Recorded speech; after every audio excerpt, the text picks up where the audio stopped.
ये आप देख सकते हैं गोश्त मार्केट के अंदर ये बॉक्स लेके बाहर आ गए।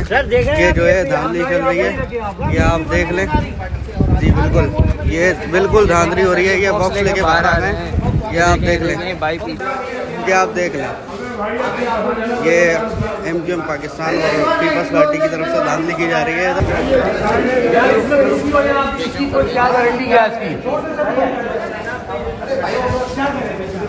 सर इसको कुछ भी हो जाए कौन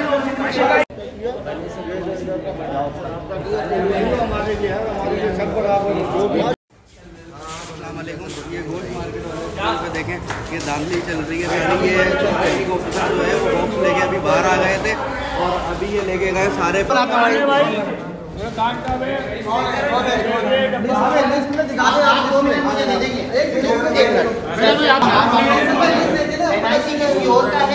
NIC कोई और लेके जा रहे थे और वो